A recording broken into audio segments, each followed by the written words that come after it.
আজকের গল্প অনামিকা তাহসিন রোজা রচিত প্রিয় প্রফেসর।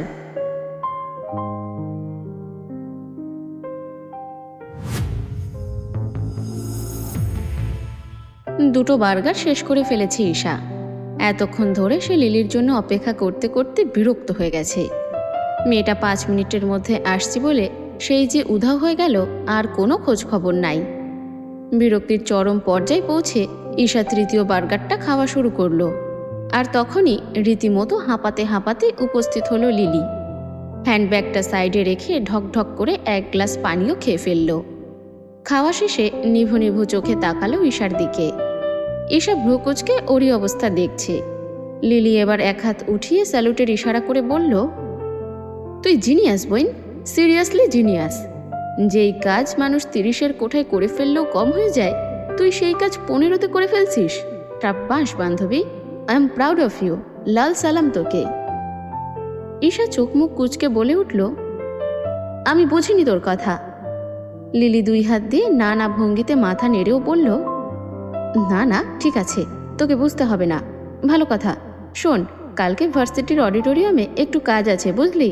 ওই যে সিনিয়র আপুরা তোকে ডেকেছে, ভার্সিটি শেষে ওখানে যাস তো। ঈশা বার্গার রেখে বলল, কিসের জন্য ডেকেছে? অডিটোরিয়ামে কেন? লিলি উত্তেজিত হয়ে বলে উঠল, আরে ভাই, কেন ডেকেছে আমি কিভাবে বলবো? তবে সামিয়া আপু বলল সামনে একটা অনুষ্ঠান হওয়ার কথা ছিল যে ভার্সিটিতে, ওই যে একজন পর্বতারোহী আসবে গেস্ট হিসেবে। ঈশা মনে পড়ার ভঙ্গিতে ঠোঁট গোল করে বলল, ওহো আচ্ছা, মনে পড়েছে। সামিয়া আপু আমাকে ডেকোরেশনের হেল্পের জন্য যেতে বলেছিল। ঠিক আছে, তাহলে কাল তুই ভার্সিটি শেষে একা একা চলে যাস, আমি কাজ শেষ হলে যাব। লিলি তার জন্য রাখা বার্গারে সস লাগাতে লাগাতে বলল, হ্যাঁ ঠিক আছে, তুই সাবধানে ফিরে আসিস। আমার এইসবে থাকতে একদম ভালো লাগে না। বাড়িতে গিয়ে একটা জবরদস্ত ঘুম দিব। পুরোপুরি মিথ্যা বলল লিলি। মোটেও সে জবরদস্ত ঘুমের পরিকল্পনা করেনি, বরং সে অরণ্যের সাথে দেখা করার সিদ্ধান্ত নিয়েছে। আসলে এদিকে ঈশা এক ঝামেলায় থাকলেও লিলি পড়েছে আরেক ফ্যাসাদে। যেদিন ঈশাকে ফারহান ক্যান্টিনের সামনে ডেকেছিল, সেদিন ঈশার আগমনে অপেক্ষারত লিলির সামনে ভূতের ন্যায় হাজির হয়েছিল অরণ্য। তবে সেও কাকতালীয়ভাবেই এসেছিল, কারণ অরণ্য মূলত এসেছিল ফারহানের খোঁজে। কিন্তু সে ব্যাটা ফারহানের খোঁজে এসে যে স্বয়ং ফলওয়ালিরে পেয়ে যাবে তা ভাবেনি। তবে বিপদ হয়েছিল তখন, যখন লিলির সাথে ধাক্কা খেয়ে অরণ্য খেয়াল হারায় আর হাতের ফোনটা ঠাস করে রাস্তায় পড়ে ভেঙে যায়। পুরোপুরি না ভাঙলেও ডিসপ্লের অবস্থা বেশ বাজে। যদিও এমন ভাঙাচোরা তেমন কিছু নয় অরণ্যের জন্য, কিন্তু এই লিলির জন্য তার ফোন ভাঙাটাকেই অবলম্বন করে সে। আর সেই সুযোগটাই লাগায় বুদ্ধিমান অরণ্য। শর্ত দিয়ে বসে, হয় এই ফোনের পুরো 90,000 টাকা লিলিকে দিতে হবে, না হয় শুধু 1 কাপ কফি। বেচারি লিলি মোটেও এই টাকা দিতে সক্ষম নয়। এত টাকা তো সে এই জন্মে একসাথে দেখেইনি। তাই দ্বিতীয় শর্তে রাজি হয়ে লিলি সিদ্ধান্ত নেয়, ঈশা অডিটোরিয়ামে কাজে লেগে গেলে সে অরণ্যের সাথে দেখা করতে বেরিয়ে পড়বে। কারণ অডিটোরিয়ামে কাজ মোটামুটি 2 ঘন্টা তো লাগবেই, তাই যথেষ্ট 1 কাপ কফি শেষ করার জন্য। স্যার, আমার মনে হচ্ছে ওরা ম্যাম আর আপনার খোঁজ পেয়ে গেছে। আজমল সাহেব বলল আপনাকে যত দ্রুত সম্ভব কাজ শেষ করতে এবং সাবধানে থাকতে। আমাদের খোঁজ যদি ভুল না হয়, তাহলে ভার্সিটিতে আপনার দেখা লোকটা লিঙ্কনের লোক স্যার। ওরা আপনার খোঁজ করতে গেছিল। হাসানের কথা কর্ণকুহরে পৌঁছানো মাত্রই হাতের গরম কফির কাপটা ঠাস করে টেবিলে নামিয়ে রাখল ফারহান। চিন্তার ভাঁজ স্পষ্ট করে ফুটল ফর্সা কপালে। ঠোঁটের কোণে শক্ত আঙ্গুল বুলিয়ে কিছুক্ষণ চোখ বুজে রইল সে। এরপর কিছু একটা ভেবে ধপ করে চোখ খুলে নিজের অ্যাসিস্ট্যান্টকে জানান দিল, হাসান, তুমি এই মুহূর্তে সানায়াকে তুলে আনো। আমি আর দেরি করব না। ওকে প্রথমে বলবে আপনার ভার্সিটির ফারহান স্যার ডেকেছে। যদি প্রফেসরের ডাকে সুন্দর মতো না আসে, তাহলে ফর্মুলা 5 ইউজ করবে। বেচারা হাসান নিজের পছন্দের জায়গা হারানোর থেকেও বেশি ভয় পায় ফারহানের এই ফর্মুলার কথা শুনে। এক এক সময় এক এক ফর্মুলার কথা বলে ফারহান, আর সেগুলোর ব্যাখ্যা শুনে ঠিকঠাক অ্যাপ্লাই করার গুরু দায়িত্বটা তো তার ঘাড়ের উপরেই পড়ে, যেটা আসলেই মারাত্মক। ফর্মুলা ইউজ করতে না পারলে ঈশের বাড়ি খেতে হবে সে জানে। তবুও ঢোক গিলে মিনমিন করে জানতে চাইল হাসান, ফর্মুলা 5টা আবার কি স্যার? ফারহান বাঁকা হেসে বলে, বলো, বুঝাও, ক্লোরোফর্ম ঢালো, হাত মুখ বাঁধো, গাড়িতে তোলো। জাস্ট সতর্ক থাকতে হবে পাখির ছানা যেন আঘাত না পায়। It's called formula 5। হাসানের চোয়াল ঝুলে পড়ল। আবারও কিডন্যাপ করতে হবে, তাও আবার সানায়া ম্যামকে? অসাধারণ। হাসানের ইচ্ছে করলো আশেপাশে কোনো 10তলা বিল্ডিং থাকলে সেই ছাদ থেকে ঝাঁপ দিতে। ফারহান আবারও কফির কাপ হাতে নিয়ে ভ্রু নাচিয়ে জানতে চাইল, বলো কেমন লাগলো? হাসান ঠোঁট প্রসারিত করার ব্যর্থ চেষ্টা করল। তার গুণধর সরল মানুষের ছদ্মবেশ ধারণকারী স্যার এমনভাবে জানতে চাইছেন যেন হাসানকে তার হবু বউয়ের কোলে বসিয়ে দিয়ে জিজ্ঞাসা করা হচ্ছে, বলো কেমন লাগলো? গণপিটুনি খাওয়ার ন্যায় পরিকল্পনায় আধা কেজি ময়দা ঢেলে হাসান মেকি হেসে বলে ওঠে, বরাবরের মতোই ভয়ানক। I mean brilliant sir. আমি কি এখনই বেরিয়ে পড়ব? ফারহান এবার ঠোঁটের কোণে একপাশে একদম নিঃশব্দে একটা বিজয়ী হাসি টেনে নিয়ে বলল, নাও, এখনো তো বুঝলে না, কবে বুঝবে? যাও, এবং মনে রেখো এই মিশনে ভুলের সুযোগ নেই। সানায়াকে যদি ওরা আগে পেয়ে যায় তাহলে সব শেষ। আমি আমার পাখির ছানার মতো বউ হারাবো, আর তুমি তোমার জীবন। হাসান ঢোক গিলে মাথা নাড়ল। তার ভেতরে যে এক রাউন্ড ভূমিকম্প শুরু হয়েছে সেটা ফারহানের দেখার দরকার নেই, কারণ হাসান জানে একবার মিশন হাতে পেলে পিছু হটার সুযোগ তার থাকে না। এক পলকে চারপাশে তাকিয়ে আবারও নিশ্চয়তা নিল সে কেউ আশেপাশে নেই। তারপর ব্যাগ থেকে সাবধানে একটা ছোট্ট মেডিকেল কিট বের করে বলল, স্যার, আপনার দেওয়া ফর্মুলা 5-এর ইনগ্রিডিয়েন্ট তো আমি রাখি স্যার, কিন্তু দয়া করে এবার আবার কনফার্ম করে বলুন। এই ফারহান স্যার জন্য কালকে ভার্সিটিতে চুপচাপ লেকচার দিয়ে আবার প্রিন্সিপালের সাথে নাস্তা খেয়ে স্টুডেন্টদের হারিয়ে যাওয়ার কথা না বলে, না হলে আমাকেই চোর ঠুকু কিডন্যাপার ভেবে আটকে ফেলবে ওরা।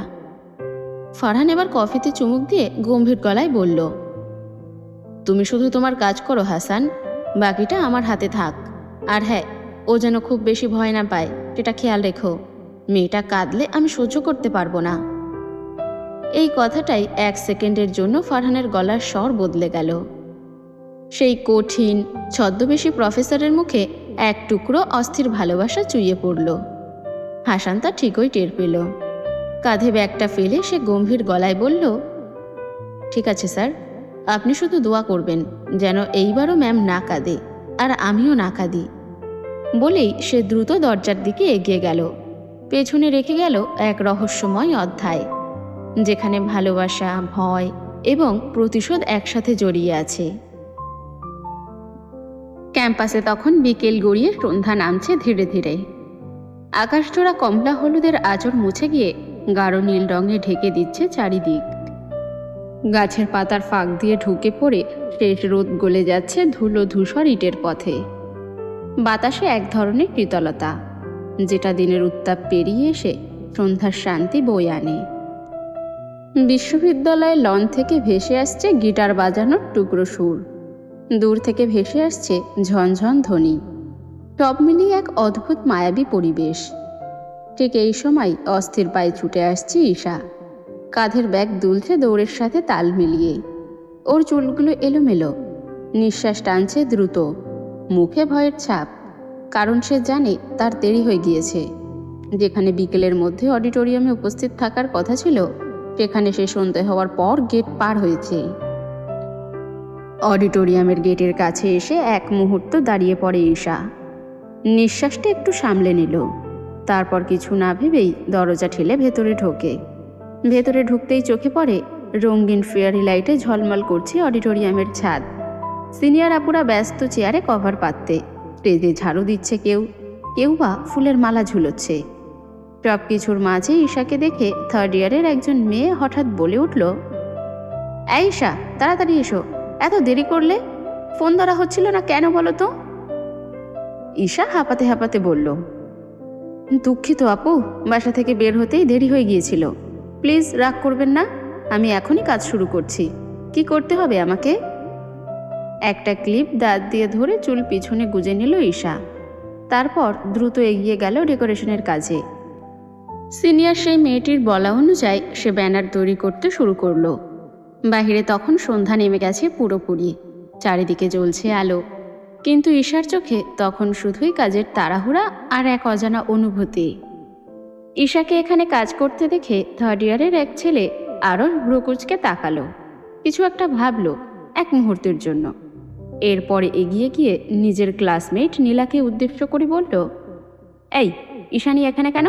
ফার্স্ট ইয়ারের তো কারো আসার কথা ছিল না, ওদের তো হাতে করা কিছু কাজ দেওয়া হয়েছে যেগুলো বাড়িতে করা হবে। নীলা এবার আশেপাশে তাকিয়ে সতর্ক হয়ে বলল, আমিও তো সেটাই ভাবছিলাম, মনে করেছিলাম ঈশানী ভুল করে এসেছে, পরে শুনলাম বিদীপ্তা রেখেছে। কি যে হয়েছে তা তো বলতে পারি না, তবে ভালো কিছু হবে বলে মনে হয় না। বিদীপ্তার গ্যাংকে তো চিনিসই, আমার ভীষণ ভয় করছে মেয়েটার জন্য, কিন্তু কথায় আছে চাচা আপন প্রাণ বাঁচা, তাই কিছু বলতে পারছি না।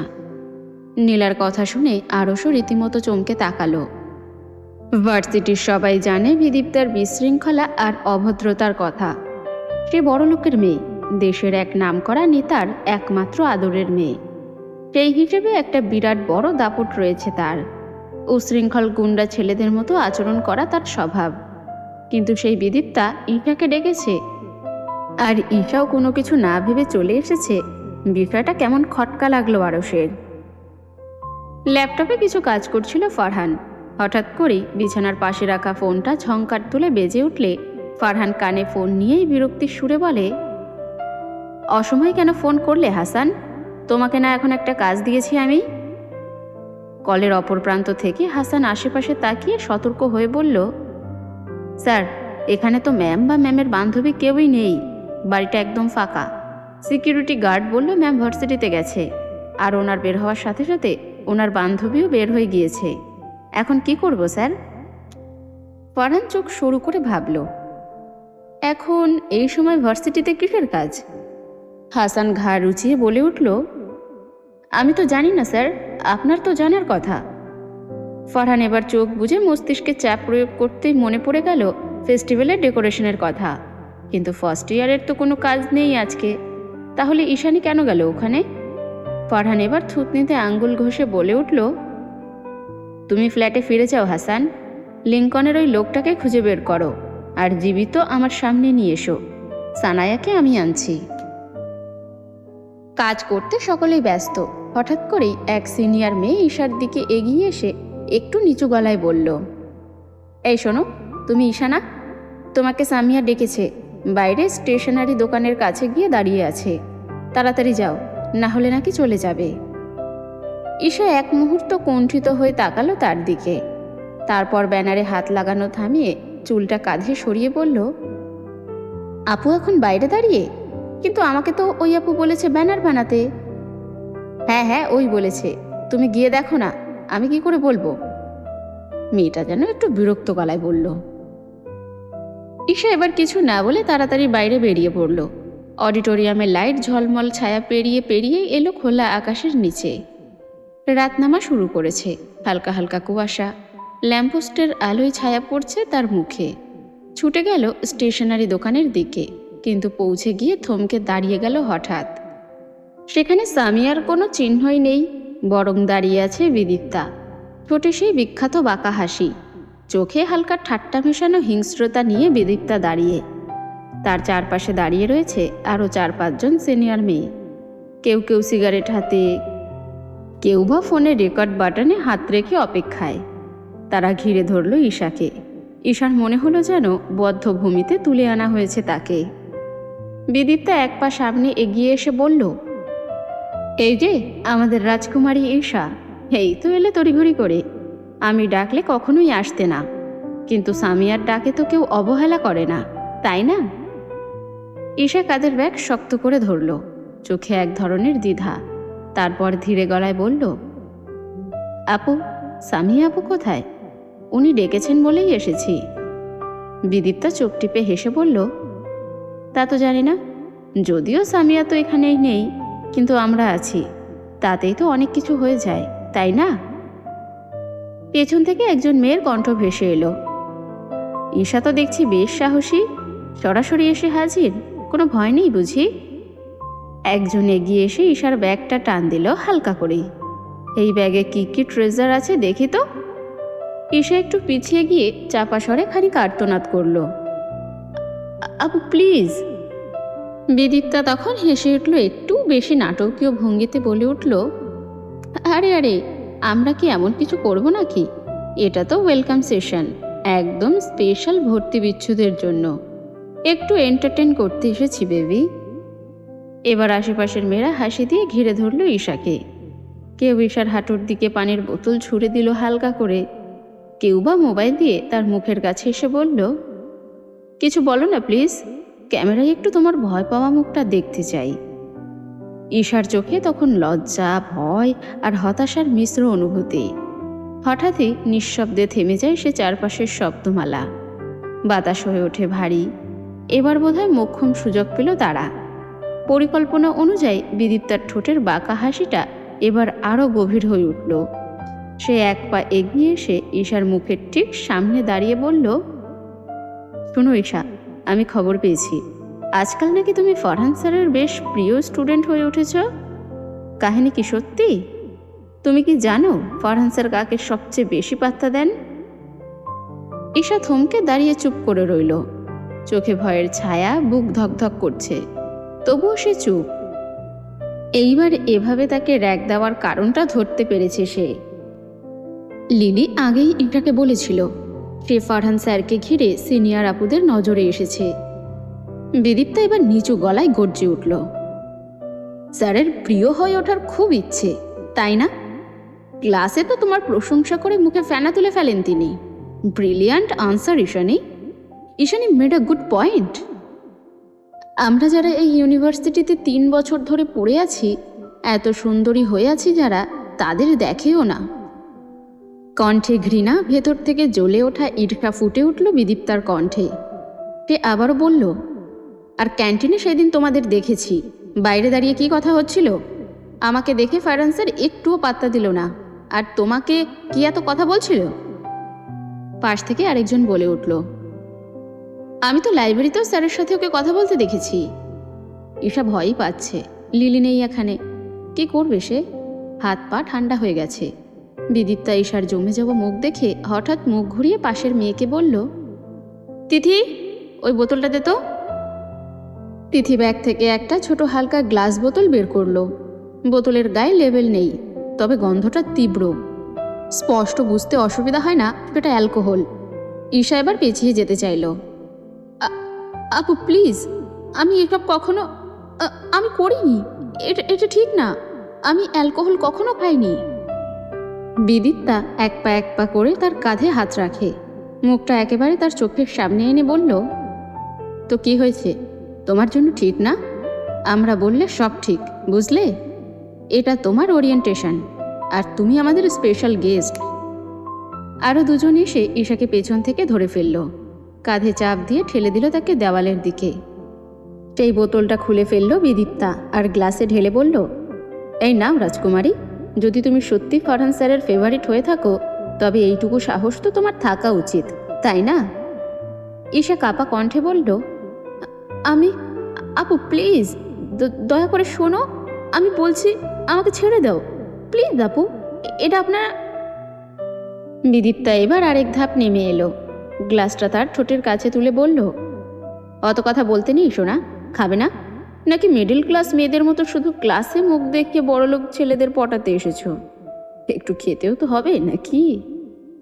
এই কথাটাই যেন চাবুক হয়ে আঘাত করলো ঈশার আত্মসম্মানে।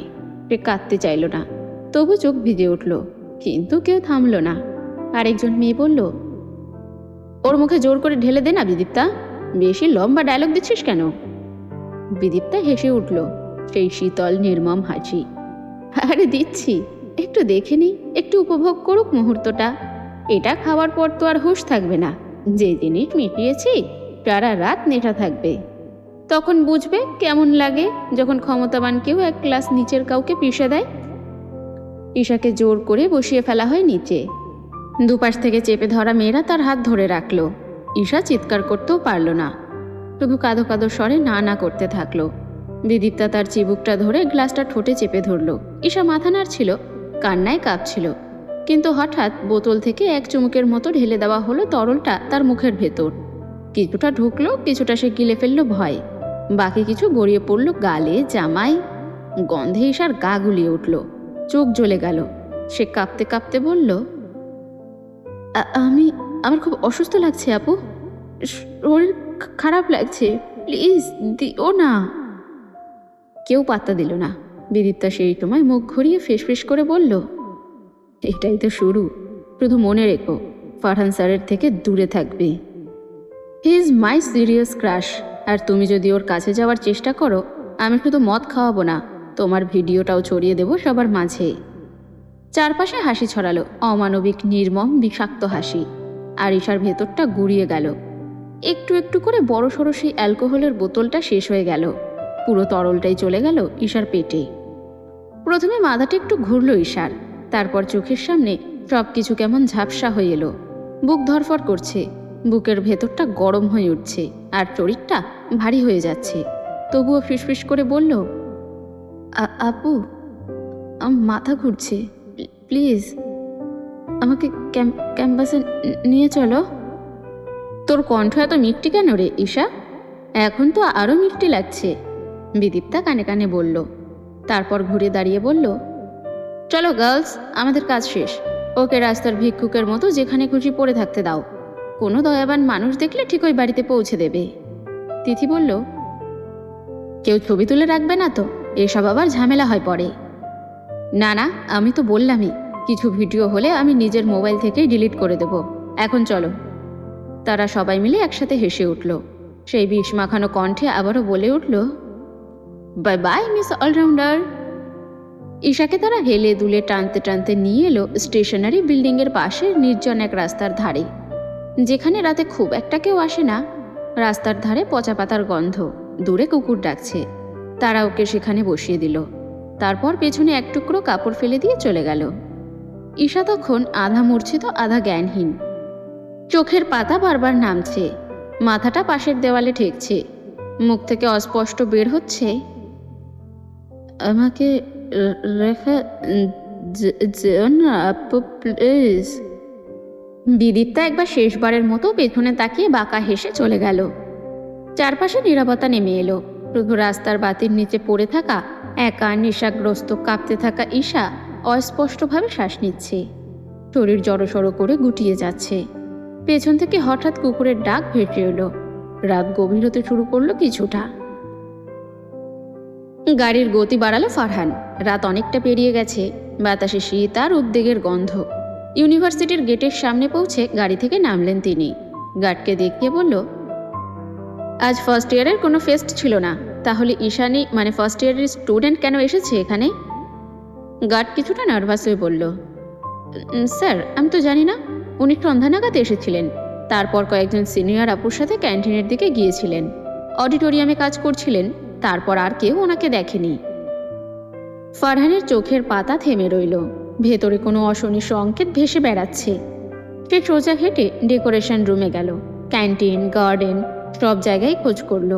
কিছু ছাত্রীরা মুখ নামিয়ে বলল, স্যার আসলে আমরা কিছু জানি না। বাকিরা বিদীপ্তার ভয় মুখ বুজেই রইল। শুধু আরও জানালো সামিয়া নাকি ঈশাকে বাইরে ডেকেছিল, কিন্তু সামিয়া নিজের নানু বাড়িতে বেড়াতে যাওয়ায় আজ তো আসেইনি। ফারহানের গলা কঠিন হয়ে গেল। আর কেউই কিছু জানেন না আপনারা? How ridiculous! তবুও কেউ একটা শব্দ করল না। বিদীপ্তার নাম অদৃশ্য একটা ভয় হয়ে সবাইকে স্তব্ধ করে রেখেছে। অবশেষে ক্লান্ত হয়ে বিরক্তি আর শঙ্কা নিয়ে গাড়িতে উঠে বসল ফারহান। ইঞ্জিন স্টার্ট দিয়ে ধীরে ধীরে গেটের দিকে এগোতে শুরু করলেন। ঠিক তখনই কান খাড়া হলো তার। ঈশার কণ্ঠ শুনতে পেল সে। গোঙানের আওয়াজ আসছে নিভু নিভু করে। কানে বাজল সেই কেঁপে ওঠা অস্পষ্ট ভাঙা কণ্ঠস্বর। রাস্তার দিক থেকেই আসছে। কারো গলা পাথরের নিচে চাপা পড়ে যাচ্ছে। ফারহান ব্রেক কষে গাড়ি থামালো। গেট পেরিয়ে রাস্তার ধারের দিকে তাকালো। এক কোণে একটা গাছের পাশে পাতার ছায়ার নিচে একটা মেয়ে মাটিতে গুটিছুটি মেরে বসে আছে। চুল এলোমেলো, চোখ অর্ধমুগ্ধ, মুখে পানির খোঁজে পচে যাওয়া গলা। ফারহানের বুকটা ধক করে উঠল। অন্ধকারেও চিনতে অসুবিধা হলো না তার। নিচু স্বরে ডেকে উঠল সে, মিস ঈশানী। সোফায় পায়ের উপর পা তুলে থুতনিতে 2 আঙ্গুল রেখে এক দৃষ্টিতে অপর সোফায় শুয়ে থাকা ঈশার দিকে সরু চোখে তাকিয়ে রয়েছে ফরহান। একদম শূন্য দৃষ্টি। সে আসলে বসে বসে ভাবছে, এই সহজ সরল মেয়েটা অ্যালকোহল কেন গিলল? নাকি হাসানের ভাবনা অনুযায়ী ওকে র্যাগিং করেই গেলানো হয়েছে? এমনটা হলে ওই মেয়েগুলোকে হারপিক গেলাবে ফরহান। ঢোলা কম্বলে ঢাকা নিয়ে ঈশার এলোমেলো চুল গাল ছুঁয়ে আছে। মুখটা কেমন গম্ভীরভাবে ঘুমিয়ে আছে, অথচ ঠোঁট দুটো অস্বাভাবিক শুকনো। চোখের নিচে হালকা কালি, ক্লান্তি আর বিষাদ মিলিয়ে একটা অসহায়তা ছড়িয়ে আছে তার মুখ জুড়ে। আর ঠিক অপর পাশেই তো বসে পা তুলে থুতনিতে 2 আঙ্গুল রেখে তখন থেকেই তাকিয়ে আছে ফরহান। তার চোখে কোনো তাপ নেই, নেই রাগ, আছে কেবল অবিশ্বাস আর চিন্তার দোলাচল। একটু আগেই সে ঈশাকে রাস্তা থেকে তুলে এনে তার বাড়িতে এনেছে এবং পুরো রাস্তাটাই ঈশা হিসাব ছাড়া উল্টো পাল্টা বকবক করেছে, যেগুলো ফরহান ভুরো কুঁচকে তাকিয়ে শুনেছে আর বাঁকা হেসেছে। নেশা হয়ে গেছে মেয়েটার। তার মনের পেছনে তখনও ঘুরে বেড়াচ্ছে ঈশার অর্ধচেতন বকবকানির স্মৃতি। আর আপনি কত সুন্দর কেন? আপনার এই সৌন্দর্যের জন্যই আবুরা আমাকে ছাইপাশ খাওয়ালো। আপনি আমাকে দেখতে পারেন জানেন, আমার চোখটা ঝাপসা হয়ে আসে সব সময়। স্যার, আপনার গলার আওয়াজটা খুব বিচ্ছিরি। আপনাকে গান করেন? প্লিজ গান করেন না, তাইলে আমি বাসি। এক মুহূর্তের জন্য ফরহানের ঠোঁটের কোণে এক ফোঁটা তিক্ত হাসির রেখা ফুটে ওঠে। সারা রাস্তা এসবই শুনেছে সে, কিন্তু তা মিলিয়ে যায় ঠিক পরের মুহূর্তেই, কারণ সে জানে এই হাসি কোনো আনন্দের নয়, এই হাসি অসহায় এক রাগের। অসহায়তা থেকে জন্ম নেওয়া ঘৃণার। তার হাতের আঙ্গুল গোটানো, কপাল তখনও ভাবনায় ভারী। হঠাৎ ঈশা কেঁপে উঠল হালকা, মুখটা কুঁচকে গেল। ফরহান সঙ্গে সঙ্গে সামনে ঝুঁকে এলো। সে ধীরে ধীরে ডাকল, মিস ঈশানী, শুনতে পাচ্ছেন? কোনো জবাব নেই, তবে খুব হালকা গলায় একটা ফিসফিসে আওয়াজ ভেসে এলো, যা শুনতে পেল না ফরহান। সে এবার তৃতীয়বারের মতো ঠান্ডা পানিতে ভেজানো রুমাল ঈশার কপালে দিল। ভয় মেয়েটার জ্বর চলে এসেছে, ঠান্ডায় কাঁপছে রীতিমতো। এভাবে কপাল মুছিয়ে তাপমাত্রা কমছে না দেখে ফরহান এবার নিজের সাদা শার্টের হাতা গুটিয়ে নিয়ে ঝুঁকে এলো ঈশার দিকে। তার বেনি খুলতে শুরু করলো। উদ্দেশ্য ঈশার চুল ধুয়ে দেওয়া, মাথায় পানি ঢালতে হবে। ফরহানের মধ্যে আসলেই কোনো সংকোচ নেই, কারণ এই পাখির ছানাটা না জানলেও সে তো জানে এই মেয়েটা তার বউ। কিন্তু ফরহানের এত ঝুঁকে আসাই যেন ডেকে আনলো ঘোর বিপদ। ঘরে থাকা ঈশা হঠাৎই 2 হাত তুলে ফরহানের গলা জড়িয়ে ধরল। কেঁপে উঠল ফরহান। তার গলায় উষ্ণ হাত জোড়া পেঁচিয়ে আছে, আর ফিসফিস করে ভাঙা স্বরে বলছে, আপনাকে আমি গতকালকে স্বপ্নে দেখেছি স্যার। ভ্রু উঁচিয়ে বাঁকা হাসল ফরহান। মেয়েটার যে বেশ গুরুতর নেশা হয়ে গেছে তা এবার টের পাওয়া যাচ্ছে। কিন্তু ফরহান তো কম না।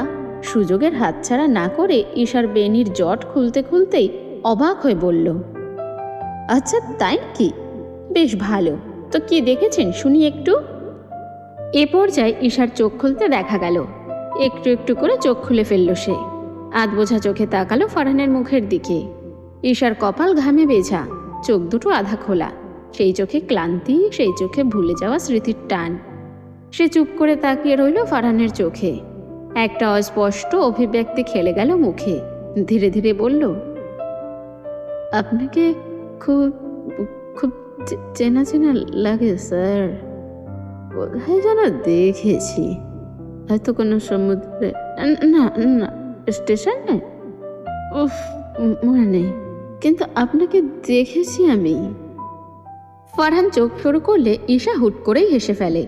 ওভাবেই টলতে টলতে ভাঙা গলায় গেয়ে ওঠে সেই বিশ্ববিখ্যাত আগেকার দিনের গান, সেনা সেনা মধ্যাহ্নে তোমার লাগছে আমাকে, ও লাগছে আমাকে, কোথায় দেখেছি আমি, কোথায় দেখেছি, বোঝে না মনে, বোঝে না মনে। ফরহানের কপালে শত শত ভাঁজ পড়ল ঈশার এমন গানে। মেয়েটা আসলেই পাগল হয়ে গেছে। তবে সে হঠাৎ খুব গভীরভাবে চেয়ে রইল ঈশার চোখে। ঈশা আবার ফিসফিস করে বলল, আপনার চোখে ওই অনুভূতিটা আমি আগে কোথায় দেখেছি স্যার, খুব আপন লাগে। আপনি কি আমাকে চেনেন? ফারহানের ঠোঁট এবার আর হাসল না, চুপচাপ। সে মাথা নাড়ল না, হ্যাঁ না কিছুই বলল না, শুধু মাথায় ধীরে ধীরে ঠান্ডা পানি ঢালতে শুরু করলো, যেন ভেতরের আগুনও কিছুটা শান্ত হয়। এই পর্যায়ে ঈশা হুট করে চোখ রাখল ফারহানের গলার দিকে। সেখান থেকে দৃষ্টি ধীরে ধীরে নেমে আসলো বুকের দিকটায়, আজও বোতাম লাগানো। অসন্তুষ্ট হলো ঈশা। কিছুক্ষণ ভ্রু কুঁচকে সাদা শার্টে জড়ানো ফারহানের বুকের দিকেই তাকিয়ে রইল। ফারহানও সেই অদ্ভুত দৃষ্টি লক্ষ্য করে নিজের বুকের দিকে তাকালো। ঠোঁট কামড়ে কিছু একটা ভাবতে ভাবতেই এক চিলতে হাসি দেখা গেল তার মুখে। সে ঈশার এই নজর আগেও লক্ষ্য করেছে। মেয়েটা সেই প্রথম থেকে তার বুকের দিকেই নজর দেয়। অবশ্য এর একটা বিরাট বড় কারণ আছে, যা ফারহান জানে। ফারহান ভেবেছিল প্রতিবারের মতো এবারেও ঈশা শুধু তাকিয়েই থাকবে, তাই সে চুল ধোয়াতে মনোযোগ দিল। কিন্তু তার ভাবনাকে ভুল প্রমাণিত করে নেশাগ্রস্ত ঈশা দুই হাত উঠিয়ে কাপা কাপা আঙ্গুল নিয়ে ধীরে ধীরে খুলতে শুরু করলো ফারহানের বুকের দিকের চকচকে বোতামগুলো। ফারহান ঈশার দিকে ঝুঁকে গিয়ে তার চুল ধুয়ে দিচ্ছিল, বিধায় ঈশার জন্য বোতাম খুলতে সহজ হচ্ছে। কিন্তু শার্ট আগলা হয়ে যাওয়ায় অনুভূতি টের পেতেই ফট করে ঈশার দিকে তাকালো ফারহান। তৎক্ষণাৎ ঈশার কবজিও ধরে ফেলল তার বুকের কাছটায়, ঢোক গিলে বলল, কন্ট্রোল মিস ঈশানী, কি করছেন আপনি? ঈশা কপাল কুঁচকে বলল, কি করছে মানে? আমি আমি তো আপনার ইজ্জত হরণ করছি নাকি? আমি তো চেক করছি যে স্বপ্নে যা দেখেছি তা সত্যি কিনা। দেখতে দিন আমাকে, হাত সরান। বলেই ফারহানের হাত নিজেই সরিয়ে দিল ঈশা। আবারও একইভাবে খুলতে শুরু করলো ফারহানের শার্ট। ফারহান এবার বাধা দিল না। রহস্যময়ী একটা হাসি ঠোঁটে বজায় রেখে তাকিয়ে রইল আধবোজা চোখে মনোযোগ দিয়ে শার্টের বোতাম খুলতে থাকা ঈশার দিকে। কারণ সে মনে করছে নেশায় থাকায় এখন যাই ঘটুক এটা মনে রাখতে পারবে না। ফারহান বাঁকা হাসল। মেয়েটা নিজেও জানে না যে সে কোথায়, কিভাবে এমন ভয়ানক কাজ করছে। স্বাভাবিক অবস্থায় থাকলে সে কি এমনটা করতে পারত? ওহো, মোটেও না। ফারহানের এবার ইচ্ছে করলো এই পরিস্থিতিটার ভিডিও করে রেখে দিতে, ঈশাকে দেখানোর জন্য। কিন্তু না, পরবর্তীতে তার পাখির ছানার মতো বউ যদি লজ্জায় মূর্ছা গিয়ে পটল তুলে বসে, তখন তো আরেক ঝামেলা। ঈশার কাপা আঙুলে ফারহানের বুকের বোতামগুলো একে একে খুলে যেতে লাগলো। তার চোখ স্থির, অবাক, যেন সে খুঁজছে কিছু একটা অজানা অথচ চেনা। আর ফারহান, সে সেভাবে ঝুঁকে আছে নীরবে। তার চোখে মুখে এক অভাবনীয় প্রশ্রয়, মিশ্র অনুভূতির ছায়া। ঠান্ডা মাথায় পরিস্থিতি সামলানোর চেষ্টা করছে, কিন্তু নেশাগ্রস্ত এই সহজ সরল মেয়েটার স্পর্শে নিজের হৃৎপিণ্ডের গতি থামিয়ে রাখা সত্যি সহজ নয়। ফারহানের ফর্সা বুক মুহূর্তেই উন্মুক্ত হলো। ঈশার চোখ থেমে যায় ফারহানের বুকের মাঝ বরাবর। সেখানে ঘন ঘন নিঃশ্বাসে ওঠানামা করছে দৃঢ়, আকর্ষণীয়, প্রশিক্ষিত একটি পুরুষালী বুক। মাংসপেশি শক্ত, তীক্ষ্ণ রেখায় বিভক্ত, এক ভাস্কর্যের ছুরির ছোঁয়ায় গড়া অবয়ব। গায়ের গঠন দেখে মনে হয় প্রতিটি রক্তবিন্দু যুদ্ধ করে তৈরি, মেদহীন, দম্ভহীন, অথচ পুরুষত্বে পরিপূর্ণ। কিন্তু এসব ছাপিয়ে ঈশার চোখ আটকে যায় বুকের বাঁদিকে, একটু উপরের দিকে, যেখানে স্পষ্ট বোঝা যাচ্ছে পুরনো একটা কাটা দাগ, সোজা গভীর দাগ। না, দাগটা দেহের উপর নয়, দাগটা কোনো পুরনো গল্পের নিঃশব্দ সাক্ষ্য। ঈশা কিছুক্ষণ তাকিয়ে থেকে ধীরে ধীরে হাত বাড়ালো। তার আঙ্গুল স্পর্শ করলো সেই দাগের জায়গাটুকু। অনেকক্ষণ নিজেকে সামলেছে ফারহান। এর মধ্যে ঈশার স্পর্শ পেয়ে ঢোক গিলল সে। নেশায় হোক আর আবেগে হোক তা বোঝার উপায় নেই, কিন্তু সেই আঙ্গুল যখন দাগটার উপর আলতো করে স্পর্শ করে, ফারহান হঠাৎ শিউরে উঠল। চোখ বন্ধ করে ফেলল। চোখের কোণায় টেনে উঠল একটুখানি শিহরণ। কাঁপছে তার দেহ। শ্বাস খানিক ভারী হয়ে বুক হালকা ওঠানামা করল। চোখ দুটো স্বাভাবিকভাবেই বন্ধ হয়ে গেল, কারণ সে নিজেকে আটকে রাখতে পারছে না। ফারহান অজান্তেই শ্বাস চেপে ধরে রাখল। শরীর নিঃশব্দে শিউরে উঠল ঈশার স্পর্শে। ঈশার ঠোঁট কাঁপল, কাঁপা কাঁপা গলায় বলল, এটা এটা তো। চোখে বিস্ময়, ভয়, কৌতূহল আর অজানা এক টান। ফারহান কোনো উত্তর দিল না, সে নীরব। শুধু চোখ বন্ধ করে সে উপভোগ করল সেই স্পর্শের শীতলতা আর সেই জায়গায় লুকিয়ে থাকা পুরনো এক গা চমকানো স্মৃতি। ঈশার হাতটা এখনো দাগের উপর, নরম কাপা একটা ছোঁয়া, যা ফারহানের বুক ছুঁয়ে নয়, হৃদয় ছুঁয়ে গেল। ঈশা এবার আঙ্গুলের ছোঁয়া গভীর করতে হাতের তালুটাই আলতো করে বসিয়ে দিল ফারহানের উন্মুক্ত বুকের কাটা জায়গাটাতে। ধীরে ধীরে সেই স্পর্শ গভীর হয়ে নিচে নেমে পেটের কাছে আসতে চাইলে ফট করে আবারও ঈশার হাতের কবজি ধরে ফেলল ফারহান। কোনো মতে চোখ খুলে হাসকি গলায় নেশা মিশিয়ে বলল, যেটা খুঁজছিলেন সেটা তো পেয়েছেন মিস ঈশানী, এবার থেমে যান প্লিজ। আপনি তো অ্যালকোহলের নেশায় বুঁদ হয়ে এসব করছেন, কিন্তু আমাকে যে নিষিদ্ধ আপনিময় নেশায় পাগল করাচ্ছেন, পরে তো কিছু হলে আমাকেই ভুল বুঝবেন। চোখ আগুনের ন্যায় জ্বলছে ঈশার, মুখের অভিব্যক্তি জানান দিচ্ছে তার বিরক্তি। রোদের আলোর সূক্ষ্ম রেখা ঠিক চোখে নাকে গিয়ে ঠেকে গেছে বলেই ঘুমন্ত ঈশা বিরক্তিতে ওপাশে ঘুরে গেল। সাথে সাথে পাশে থাকা কোল বালিকটাও পড়ে গেল। অনেকক্ষণ পর ঘুমের রেশ কাটতে চোখ পিটপিট করে তাকালো ঈশা। চোখ খোলার সাথে সাথে দৃষ্টি পড়ল আধবোঝা জানালার দিকে। সকালের মিষ্টি আলো ঘরে ঢুকছে, কিন্তু সকাল 10টার পরে এই মিষ্টি আলো যে কেমন ভয়ানক রোদে পরিণত হবে তা মনে পড়তেই বিড়বিড় করে ঈশা বলে উঠল, রোদ, এই গরম আর সহ্য করা যাচ্ছে না। বলেই এবার মাথা ঘুরিয়ে উপরে ফ্যানের দিকে তাক করতেই চোখ দুটো ছানা বড়া হয়ে গেল মেয়েটার। আশ্চর্য, তার হোস্টেলের ফ্যান হঠাৎ এত চকচকে থকথকে সুন্দর হলো কবে? ধুলো মাখা ফ্যানটা এক রাতেই যেন রাজকীয় রূপ নিয়েছে। লিলি কি নিজ হাতে পরিষ্কার করেছে? কিন্তু ফ্যানের চেহারাই তো বদলে গেছে। তবে কি টিউশনির টাকায় লিলি নতুন ফ্যান কিনে সারপ্রাইজ দিতে চেয়েছে ঈশাকে? চোখ সরু করে এসব আজগুবি চিন্তাভাবনা করতে করতেই ঈশা শোয়া থেকে উঠে বসল। আর এবার তার হার্ট ব্লক হওয়ার উপক্রম হলো। এত সুন্দর ঘরটা কার? সে এখানে কিভাবে এলো? ঘরটা অবিশ্বাস্যভাবে সুন্দর। দেওয়ালে পরিপাটি পেইন্টিং, জানালায় ঝোলানো দামি পর্দা, টেবিলের ওপর বইয়ের গোছানো শাড়ি।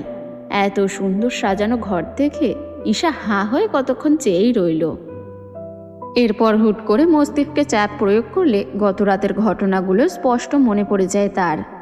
সাথে সাথে শিরদাঁড়া খাড়া হয়ে যায়, একটা স্পষ্ট কাঁপুনি বয়ে যায় শরীর জুড়ে, চোখ ভরে যায় বিস্ময়।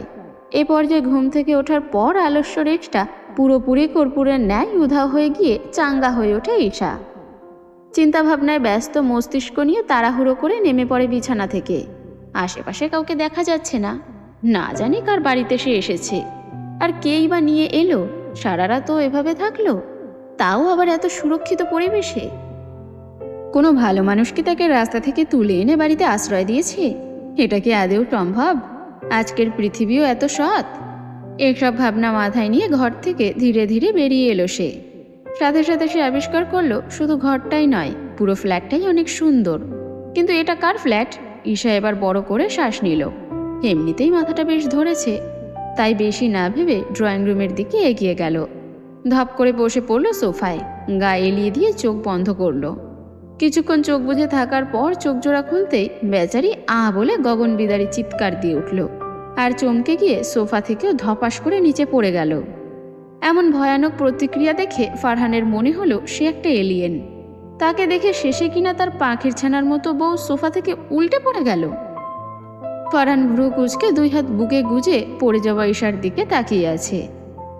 চোখের অভিব্যক্তি দেখে বোঝা যাচ্ছে এমন প্রতিক্রিয়ায় সে মহাবিরক্ত। ঈশা এবার মেঝেতে সেভাবেই পড়ে থেকে ঢোক গিলল। এরপর দ্রুত গতিতে সোফার পেছনে লুকিয়ে পড়ল। ফারহান চুপচাপ দাঁড়িয়ে সব কাণ্ড দেখছে। এমনিতেই ঈশাকে নিজের রুমে শুইয়ে দিয়ে নিজের গেস্ট রুমে ঘুমিয়েছে বলে তার মেজাজ তুঙ্গে, তার উপর ঈশার এমন আচরণ। ঈশা এবার আস্তে আস্তে সোফার পেছন থেকে নিজের মুখটা উকি দেওয়ার মতো বের করে কোনো মতে হেসে বলে উঠল, আসসালামু আলাইকুম স্যার, ভালো আছেন? ফারহান দাঁতে দাঁত চেপে চোখ গরম করে তাকালে ঈশা আবার মিয়ে গিয়ে সোফার পেছনে ঢুকে পড়ে। এসব আর নেওয়া যাচ্ছে না। কে এনেছে তাকে এই জমের বাড়িতে? দেখো কিভাবে তাকিয়ে আছে। ঈশা কি নিজে নিজে এসেছে নাকি? এভাবে তাকানোর কি হলো? ঈশা এবার ঠোঁট কামড়ে ভাবতে লাগলো অজ্ঞান হওয়ার পর কি হতে পারে। তখনই ফারহানের গম্ভীর কণ্ঠ শুনতে পাওয়া গেল, নেশা কেটেছে আপনার মিস ঈশানী?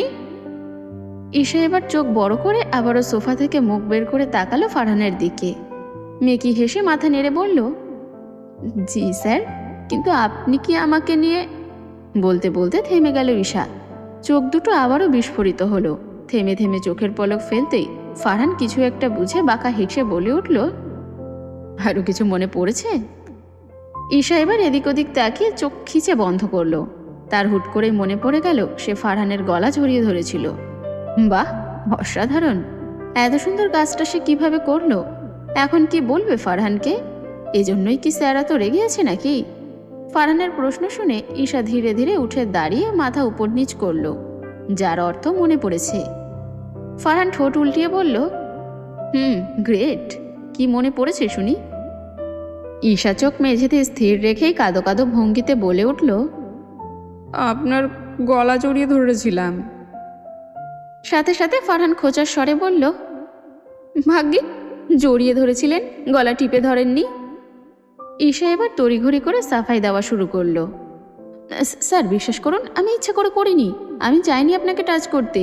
উল্টোপাল্টা জিনিস খেয়েছিলাম তো, তাই আর কি। আপনি প্লিজ ভুল বুঝবেন না। আমাকে সাহায্য করার জন্য ধন্যবাদ। ফারহান এবার বিড়বিড় করে মাথা নেড়ে বলল, গলা জড়িয়ে ধরেছিল এটা মনে পড়ে সাফাই দিচ্ছে। যখন মনে পড়বে আমার শার্ট খুলে বুকে হাত দিয়েছিল, তখন তো সুইসাইড করবে। ঈশা বিড়বিড় করে বলা কথাটুকু শুনতে না পেয়ে বলে উঠল, স্যার কিছু বললেন? বকাবকি করবেন না, আমি সরি। ফারহান এবার এগিয়ে আসলো খানিকটা, বুক থেকে নামিয়ে পকেটে হাত গুজল, ভ্রু কুঁচকে শুধালো উদ্গ্রীব হয়ে, আরও কিছু মনে করুন তো মিস ঈশানী। আর একটু মনে করার চেষ্টা করুন। কি করার চেষ্টা করছিলেন? আমি তো জানতাম বাংলা সিনেমার মতো মাথায় বাড়ি মারলে স্মৃতি ফিরে আসে। এখন দেখছি নেশা করলে স্মৃতি গড়গড় করে বেরিয়ে আসে। ভালো ব্র্যান্ডের অ্যালকোহল খেয়েছেন বোধহয়। ঈশা এবার মুখ কুঁচকে মাথা নামালো। মুখটা এখনো তেতো লাগছে তার। না জানি কোন ব্র্যান্ডের ছাইপাশ খেয়েছে, কিন্তু এটা ভাবলে হবে না। ফারহানের কথা মতো ঈশা আবারও ভাবতে ব্যস্ত হলো যে সে আসলে আর কোন আকাম কুকাম করছে। এবার ঈশাকে ভাবতে ব্যস্ত রেখে ফারহান তাকে পাশ কাটিয়ে চলে গেল। দেওয়ালে রহস্যময় অভিব্যক্তির দৃষ্টি ফেলে বাঁকা হাসল। এরপর ডান হাতটা আস্তে করে শার্টের বোতামে রাখল। থেমে থেমে বোতাম খোলা শুরু করে দিল। স্থিরভাবে ঈশার দিকে পিঠ করে দাঁড়িয়ে শার্টের বোতাম খুলতে খুলতেই ফারহান বিড়বিড় করে বলল, আপনার মনে না পড়লে মনে করিয়ে দিতে হবে আমার, কারণ এটা আমার জন্য অনেক উপকারী। গত রাতে আপনাকে নেশা করিয়ে মেয়েগুলো যে আমার কত বড় উপকার করেছে তা তারা জানে না। ওপাশ ফিরে থাকা ঈশা এ পর্যায়ে শুনতে পেল ফারহানের বিড়বিড় করে বলা কথাগুলো। তৎক্ষণাৎ ভ্রু কুঁচকে পিছনে তাকালো সে। সাথে সাথে আবারও চমকে স্তব্ধ হয়ে গেল ও। ফারহানের শার্টের বোতামগুলো খুলে উন্মুক্ত করেছে বুক। স্পষ্ট দেখা যাচ্ছে বুকের পাশের পুরনো কাটার দাগটা। ঈশা এক মুহূর্তের জন্য চোখ না সরিয়ে তাকিয়ে রইল সেই দাগটার দিকে। মনে পড়ল গত রাতের ঘটনা। সে তো ভেবেছিল প্রতিবারের মতো আজও স্বপ্নে সে দাগটা দেখেছে, কিন্তু এবার যে সে বাস্তবে দেখেছে, তাও আবার এভাবে, তা ভাবেনি। নিঃশ্বাস আটকে এলো ঈশার। চোখ মেলে হঠাৎ ফারহানের মুখের দিকে তাকালো। তারপর নিঃশব্দে বিস্ফোরণ হলো তার মাথার ভিতর। ঢোক গিলল মেয়েটা। ফারহান ইচ্ছে করেই এমন করেছে। সে চেয়েছে ঈশাকে দাগটা দেখাতে। এবার বাঁকা হেসে এগিয়ে আসলো ফারহান। ঠোঁট কামড়ে বলল, এই দাগটা কে করেছিল বলুন তো মিস ঈশানী? কিছু কি মনে পড়ে? চাইলেই এতদিনে সার্জারি করে দাগ সরিয়ে নিতে পারতাম, কিন্তু কিছু তো একটা স্মৃতি রাখতে হতো, রাইট? তাই এটা রেখেছি। ভালো করেছি না বলুন? ঈশার মুখ দেখে বোঝা যাচ্ছে যে সে কিছু বলার মতো অবস্থাতে নেই। অনেক গভীর কিছু ভাবতে ব্যস্ত সে। ঈশার এমন গম্ভীর নীরবতা দেখে ফারহান শার্টের বোতাম আবার জড়সড় করে বন্ধ করতে করতে শান্তভাবে জায়গা প্রস্থান করতে চাইল। কিছুক্ষণ নীরবতা, শুধু ঘড়ির কাঁটার টিকটিক শব্দ। তবে ফারহান এখনো ঘরে পৌঁছতে পারেনি। সে ঈশাকে ড্রয়িং রুমে রেখেই নিজের ঘরের দিকে এগিয়ে গেলে পেছন থেকে ভেসে আসে ঈশার কণ্ঠে অপরিচিত এক ডাক, মিস্টার জোসেফ হ্যারিস। ঈশার চোখে এবার অন্যরকম এক দীপ্তি, লজ্জা, কৃতজ্ঞতা আর একরাশ অপরাধবোধ মিশে থাকা বিস্ময়। ফারহান এবারও বাঁকা হাসল। চোখে দীপ্তি নিয়ে সেও পিছনে ফিরে তাকালো ঈশার দিকে। ভ্রু কুঁচকে অবাক হয়ে শুধালো, স্মৃতি যায়নি তোমার? ঈশা ঢোক গিলে তাকালো ফারহানের দিকে। ধীরে ধীরে সময় নিয়ে মিনমিন করে বলল, আমি ছোটবেলার স্মৃতি হারাইনি। এই দাগ তো আপনার ছোটবেলায় হয়েছিল। আমার মনে আছে জোসেফ হ্যারিসকে। শুধু মনে করতে পারছি না ফারহান আহমেদকে।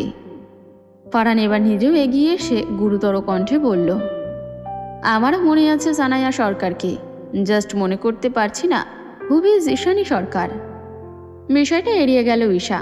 হঠাৎ সে নিচু গলায় বলে উঠল, সেদিন যদি আপনি না আসতেন আমার জীবন হয়তো থেমে যেত সেদিনই।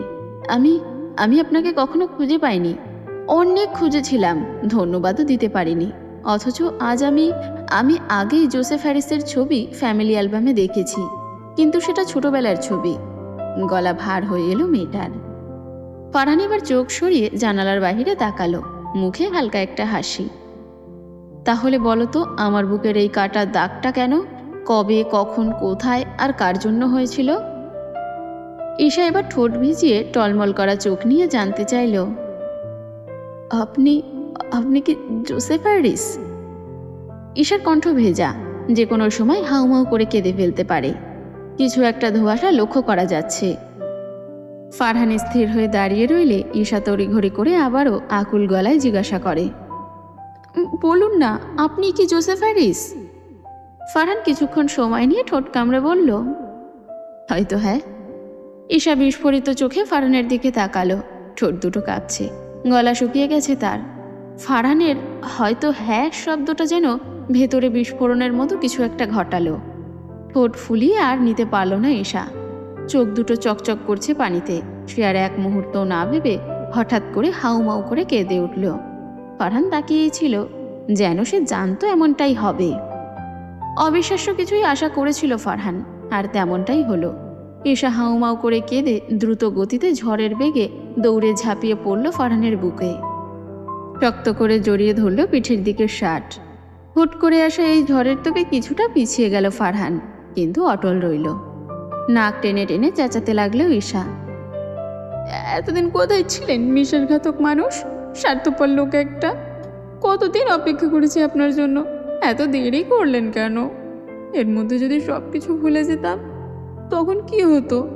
আপনি খুব খারাপ মানুষ, বাবা ঠিকই বলেছিল আপনি খারাপ।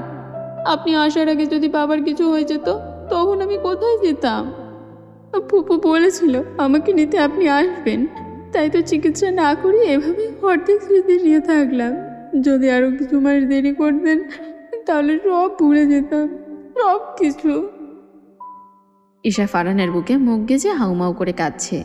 কান্নার তোপে শরীর কাঁপছে তার, কণ্ঠে অভিমান, কষ্ট সব মিশে একাকার হয়ে গিয়েছে। ফারহান স্থির, কারণ এই কান্নাই ছিল তার কাঙ্ক্ষিত প্রতিক্রিয়া। তার চোখে অদ্ভুত এক তৃপ্তি। এটাই ছিল চূড়ান্ত সত্যের মুখোমুখি হওয়া। আস্তে আস্তে সে হাত তুলল, আলতো করে ঈশার মাথার চুলে হাত বুলিয়ে দিল। কিছু একটা ভেবে বলতে গিয়েও বলল না, শুধু বলল, তোমার ফুপু কোথায় সানায়া? ঈশা মাথা নাড়ালো, তীব্র গতিতে না সূচক মাথা নেড়ে বলল, বলবো না, আগে আপনি বলুন, আগে কেন আসেননি? এতদিন লাগলো আমাকে খুঁজে পেতে। ফারহান হাসল। সে ভেবেছিল ঈশাকে সব কিছু খুলে বলতে হবে, অতীত মনে করিয়ে শান্ত করতে অনেক বেগ পোহাতে হবে। তবে মেয়েটা যে এখনো সেই জোসেফ হ্যারিসের অপেক্ষারত তা জানা ছিল না। তাহলে বিয়ে করা ফারহান আহমেদের অপেক্ষায় না থেকে মেয়েটা ছোট জোসেফ হ্যারিসের অপেক্ষায় ছিল। অথচ দুটো মানুষই এক। নরম গলায় ফারহান বলল, আসতে দেরি হয়েছে ঠিক, কিন্তু ভুলে যাইনি সানায়া, এক মুহূর্তের জন্যও ভুলিনি। দিন গুনেছি, ক্যালেন্ডারের প্রতিটা পাতায় শুধু তোমার মুখ দেখেছি। আমি ফিরে আসার অপেক্ষায় ছিলাম, কিন্তু যখন এলাম তুমি নিজেই আমাকে চিনতে পারলে না। তখন ভেঙে পড়েছিলাম, কিন্তু আবারও বিশ্বাস করেছিলাম আমার ছোট্ট সানায়া আমাকে চিনবেই, একদিন ঠিকই চিনবে। ওই যে বললাম, ঈশানী ফারহানকে না চিনলেও ছোট্ট সানায়া তার জোসেফ হ্যারিসকে চিনবেই। ঈশা কাঁদতে কাঁদতে ফারহানের বুকে মাথা রেখে বলল, আমি চেষ্টা করেছি, আমি কতদিন ধরে শুধু একটা মুখ খুঁজেছি। চোখ বন্ধ করলেই যে মুখটা দেখা দিত, জানেন? আমি জানতাম কেউ ছিল যে আমাকে আগলে রাখার কথা, কিন্তু কারোর নাম মনে পড়তো না। শুধু একটা কাটা দাগের কথা মনে থাকতো, শুধু একটা চোখ, একটা হাসি আর আপনার হাতের স্পর্শ। ফুপু বলেছিল বাবার পর জোসেফ হ্যারিসই আমার পরিবার। মাকেও মনে পড়ে না। আমি ভীষণ চেয়েছি সেই ছেলেটাকে খুঁজে পেতে, কিন্তু আমি জানতাম না ফারহান আহমেদের আড়ালে সেই ছেলেটাই লুকিয়েছিল। আমি প্রতিদিন অ্যালবামে দেখা সেই ছোট্ট জোসেফ হ্যারিসকে খুঁজতাম। সেদিন সন্দেহ করেছিলাম, কিন্তু চেহারার মিল ঠিকঠাক পেতাম না। ফারহান এবার আলতো করে ঈশার মুখ তুলল, চোখের পানি 2 আঙ্গুলে মুছে দিয়ে জীবনের প্রথম ভালোবাসার স্পর্শটা এঁকে দিল তার স্ত্রীর কপালে। ঈশা চোখ বন্ধ করে অনুভব করল ফারহান তার কপালে চুমু খেয়েছে। ফুপিয়ে কাঁদল মেয়েটা। ফারহান এবার কপালে কপাল ঠেকিয়ে জানতে চাইল, বলো না সানায়া, তোমার ফুপু কোথায়? অনেক হিসাব বাকি আছে যে। শুধু আপনার জন্য, শুধুমাত্র আপনার জন্যই আমার বান্ধবী হারিয়ে গিয়েছে। সকাল সকাল লিলির কল্পে খুশিতে লুঙ্গি খুলে নেচেছিল অরণ্য। ভেবেছিল তার প্রপোজাল বোধহয় অ্যাকসেপ্ট হয়ে গেছে। কিন্তু যতটা উৎফুল্লতার সাথে সাত সকালে আসা লিলির কলে অরণ্য খুশি হয়েছিল, লিলির এই অনাকাঙ্ক্ষিত ধমকে ততটাই নিয়ে গেল বেচারা ছেলেটা। ঠিকঠাক লুঙ্গি পরে জানতে চাইল, আমার জন্য তোমার বান্ধবী হারিয়েছে মানে? লিলির মাথায় রীতিমতো আগুন জ্বলছে। গত রাতে হোস্টেলে ফিরে সে এমনিতেই ভয় চুবুথুবু হয়েছিল। প্রথমে ভেবেছিল যে ঈশা বোধহয় কিছু কিনতে দোকানে গিয়েছে, কিন্তু পরে যখন ঘড়ির কাঁটা 12টার দিকে গেল, তখন থেকেই হাত পা ঠান্ডা হয়ে গেল মেয়েটার। ঈশার চিন্তায় ভয় মস্তিষ্ক কাজ করা বন্ধ করে দিল। 1000 বার কল করলো ঈশার নাম্বারে, কিন্তু ওর ফোনটা রাস্তায় ভেঙে যাওয়ায় কল আর ঢুকলো না। এতে আরও বেশি ভয় পেল মেয়েটা। কিন্তু কি করবে কিছু বুঝতে না পেরে বিছানায় চুপচাপ বসে থাকলো সারা রাত, এবং সকালে উঠে বুঝতে পারলো কিছু করতে হবে। তাই পুলিশের কাছে যাওয়ার আগে অরণ্যকে কল করে ইচ্ছে মতো ঝাড়ি মারল সে। কারণ অরণ্যের সাথে দেখা করতে না গেলে সে বাসায় থাকতো, আর ঈশাও বাহিরে যেত না। বেচারা অরণ্য চোখ পিটপিট করে তাকিয়ে রইল ফোনের দিকে। লিলি ইচ্ছে মতো বকাবকি করে কল কেটে দিয়েছে। অরণ্যকে কিছু বলার সুযোগটাও দেয়নি, কিন্তু সেও কম বুঝদার না। লিলির সাথে কে থাকে এটা সে খুব ভালো করে জানে, আর লিলির বলার কথাটুকু সে লক্ষ্য করেছে, মনোযোগ দিয়ে শুনেছে। তার মানে সানায়া হারিয়ে গেছে। বিষয়টা মাথায় আসতেই হা হয়ে যায় অরণ্য। লুঙ্গি ঠিক করে কল দেয় পুরো বন্ধু মহলকে। এই আদির বাচ্চা, শালা উগান্ডার নানা, কাহিনী শুনছোস? ভাবি নাকি হারায় গেছে? বেটা ফারহান কোথায়? কোন গাছে ঝুলে আছে? খবর দে ওরে। রোদের তীব্র আলোয় স্বাভাবিক গতিতে পিচ ঢালা রাস্তায় গাড়ি চালাচ্ছে ফারহান। বাম হাতে স্টিয়ারিংয়ে রেখে ডান হাত দিয়ে থুতনি ঘষছে সে। পাশের সিটে অপলক দৃষ্টিতে তাকিয়ে রয়েছে ঈশা।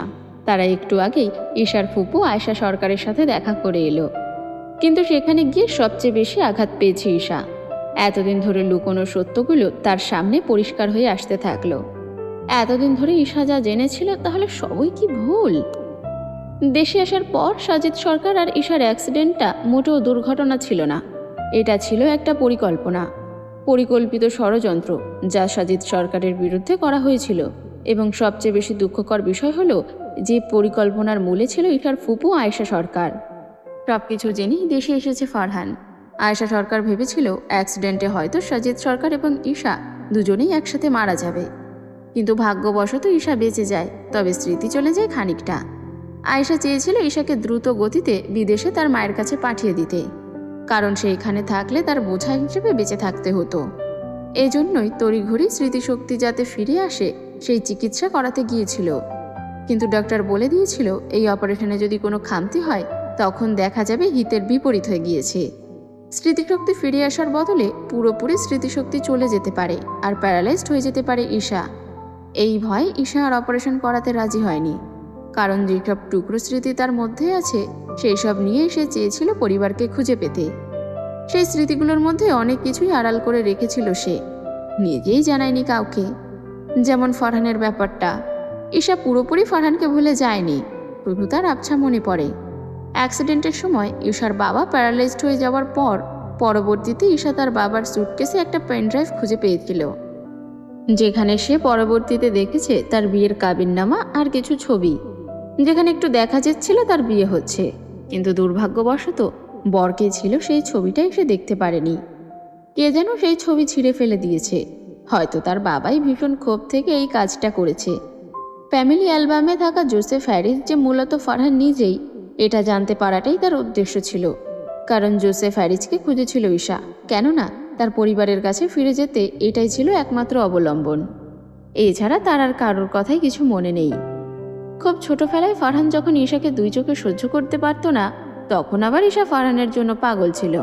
তার সাথে খেলা করতে অনেক আগ্রহী ছিল। ঈশা একদিন বিকেলবেলা জোর করে খেলতে ডেকে এনেছিল ফারহানকে, কিন্তু ফারহান যখন ওকে ধমক দেয় সেই সময় ঈশা রাগ করে তার হাতে থাকা একটা খেলনা দিয়ে ফারহানকে আঘাত করে। সেই আঘাতে ফারহানের বুকে চোট লাগে এবং সেই জায়গাটাতে একটা ক্ষত হয়ে যায়, যেটা আজও অক্ষত। শুধু এই ঘটনাটাই একদম স্পষ্ট মনে আছে ঈশার, আর এটাকেই অবলম্বন করে সে আজ ফিরে পেয়েছে ফারহানকে। এখন যদি তার পুরো স্মৃতিশক্তি চলেও যায় তাহলে আর কোনো আফসোস নেই, কারণ একজনের আশ্রয় সে আছে। জোসেফ হ্যারিস মূলত ফারহানের বিদেশের ছদ্মনাম। সেখানে এই নামেই তাকে অনেকে চিনত, আর সানাইয়াই ঈশার আসল নাম। তবে অ্যাক্সিডেন্টের পর আয়েশা সরকার ইচ্ছে করে নাম পরিবর্তন করে দিয়েছে। এটার কারণ সে স্বীকার করেনি। এইমাত্র ফারহান আয়েশা সরকারকে পুলিশের হাতে তুলে দিয়ে এলো। তার কাছে সমস্ত প্রমাণ ছিল যে আয়েশা সরকার নিজেই এই অ্যাক্সিডেন্টের মূল হোতা। এত বছর পর এই অ্যাক্সিডেন্টের অপরাধীকে ধরতে পারা গেল।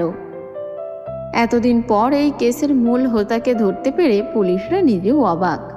তবে ফারহান নিজের মতো বউকে নিয়ে বিদেশে অর্থাৎ কানাডাতে ফিরে যাওয়ার পরিকল্পনা করেও ফেলেছে, আর হিটলার শ্বশুরকে আজই আমেরিকাতে পাঠাবে চিকিৎসার জন্য। ঈশা ঢোক গিলে জিজ্ঞাসা করল, মা আর সাইমা কেমন আছে? ফারহান গাড়ি চালাতে চালাতেই ছোট করে বলল, ভালো। ঈশাও ছোট করে বলল, ও।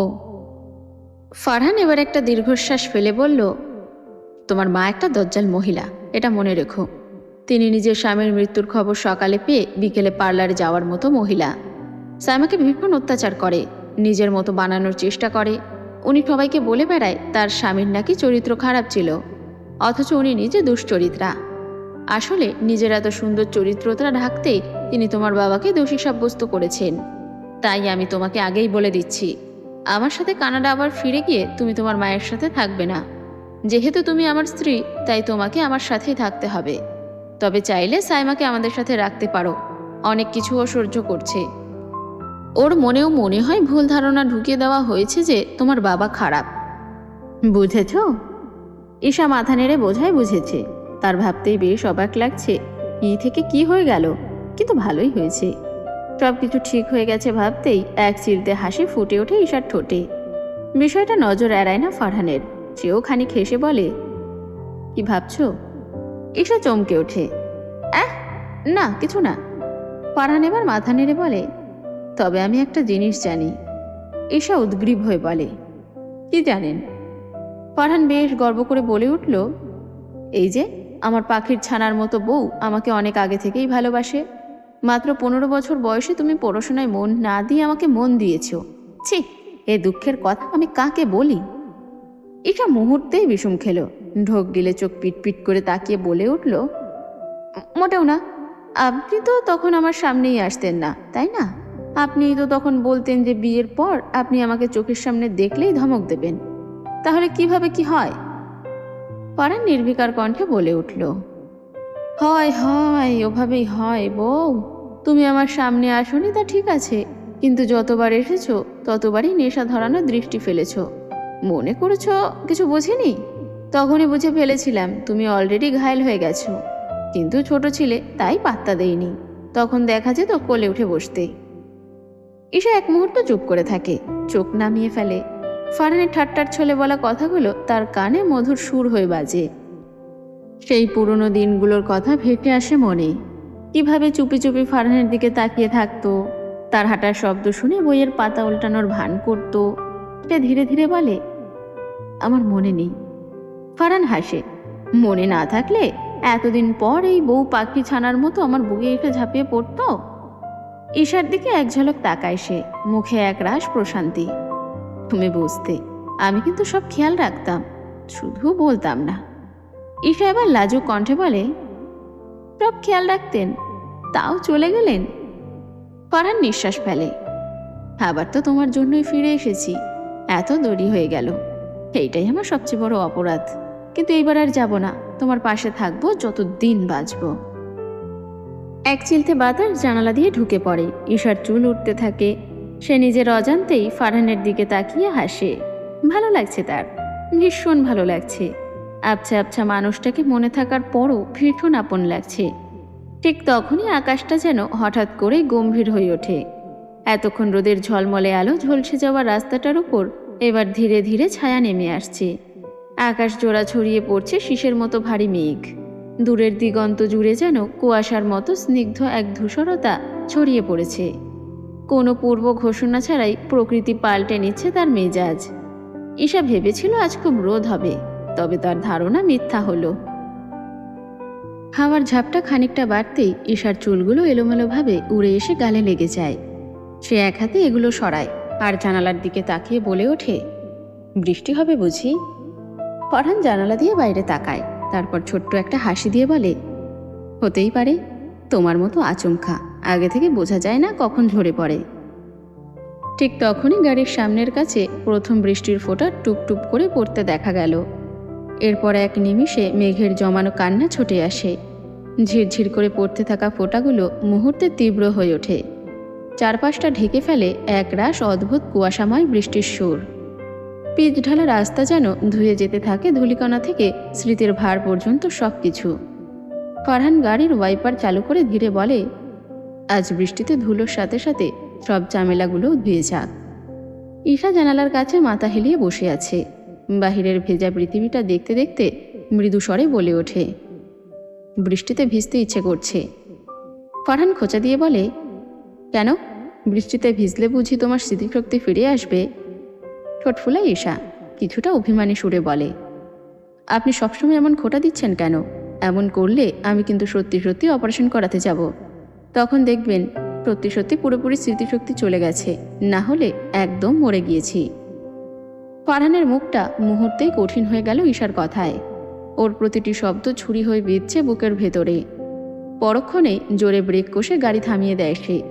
হঠাৎ গাড়ি থেমে যাওয়া ঈশা চমকে ওঠে, কিন্তু সে কিছু বলার আগেই ফরহান সিট বেল্ট খুলে শরীর ঘুরিয়ে মুখোমুখি এসে জানালার পাশে ঠেসে ধরে ঈশাকে।